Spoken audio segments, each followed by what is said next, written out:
Hey everybody, good Sunday morning. Eddie Williams Sellers, just sitting down here in my lower yard this morning, doing this little video, just holding my phone here and gonna try to get through it. Usually I set my little mic up and try to, have a better quality and all that kind of stuff. But I'm just sitting down here having my coffee this morning. I just got through with my morning post, and when I woke up, I was thinking about in Ecclesiastes. I've got this old big print Bible in my garden house there behind me, and I rarely ever read the Bible. And I was going to look up Ecclesiastes, where it says there is a season for everything, a time to live, a time to die. You know where Solomon wrote all that. And I was reading, I found it and read it just because it was on my mind to do a morning post about us, a time for this and a time for that, time to leave a job, time to move on from. But anyhow, in the process of reading it, I came up with this post. So good Sunday morning, everybody. May the Lord be with you this week, and His hand be upon you, and doors open for you, and health overtakes you. Good health just overtakes you and heals you in your body. And reading that and immediately losing interest in reading it after I'd went in there at the garden house and got my Bible. This is the morning post. On this Sunday, the Lord's Day, August the 9th, 2026. I find the Bible a strange collection of writings now, unlike before when I was obsessed with it, reading it daily, in the mornings, before bed, even at lunchtime at my work.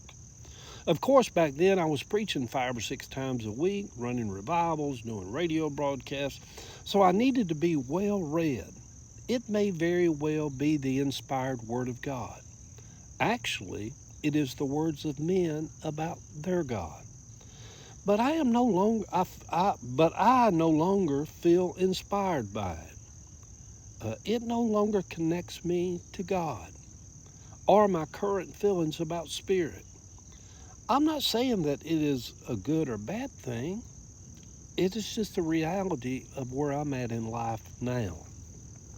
Reading it in my youth, it was like finding treasure in a book, seeing something for the first time, or seeing something differently that I hadn't seen before when I read it. Being able to memorize chapter, verse, and line, or even thousands of verses. To be able to ramble off scriptures word for word of the King James Version before crowds of people all the time. That made people feel like you was really closer to God if you could really quote them scriptures like that. And now it seems I have moved on. Not that I planned to, but I am a person who has to be inspired. And unlike many who hold on to the Bible as something that gives them comfort and familiarity, for me, it sometimes is a reminder of how it made me feel separated from God and how it had been used over the years to deeply separate families and wound people. Over these 70 years of my living, I've witnessed a lot of that. What is God? Who is God? Where is God?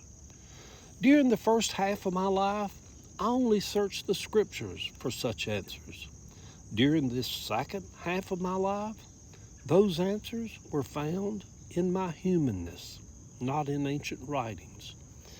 I don't know if there is a deconstruction of the Bible. That's the big thing now. Everybody's going through deconstruction. Or I don't know if there is a deconstruction of the Bible or of our religious upbringings. I do know that when we start the deconstruction process of ourselves, who are we? What are we? Why are we? The rest kind of deconstructs on its own all around us as we're becoming more honest and true with who we are.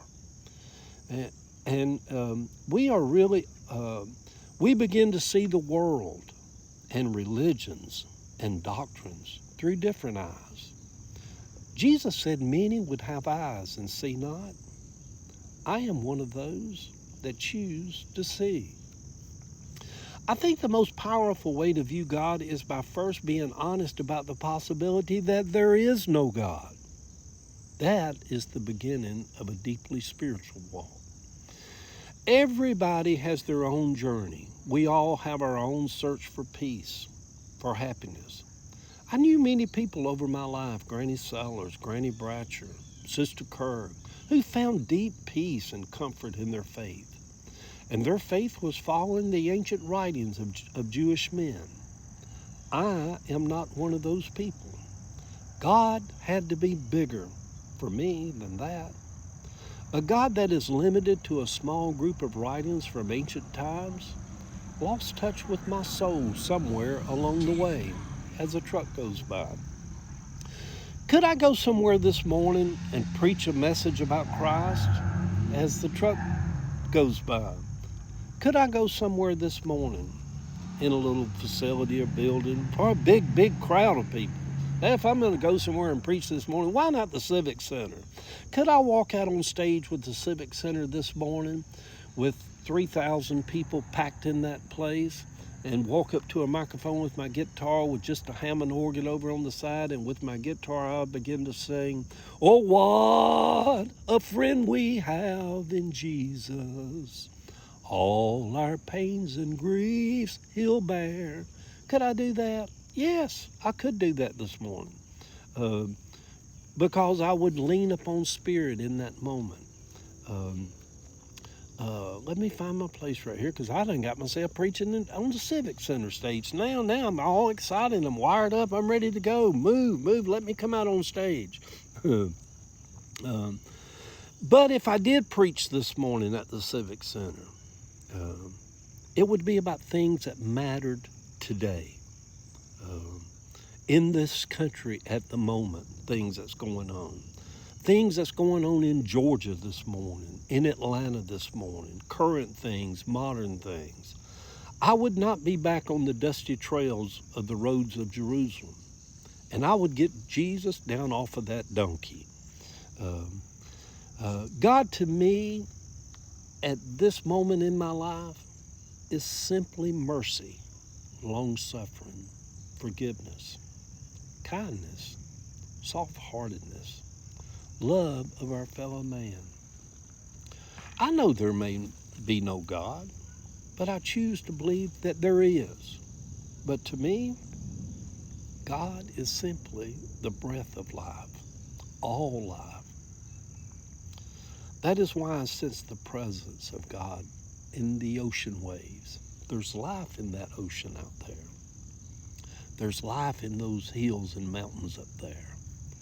There's God in this garden sitting out here this morning, in the hibiscus that's blooming and booming Gracie. God is all around, omnipresent. I choose to believe in that layer of spirituality and that God. Anyway, good morning, sweet people.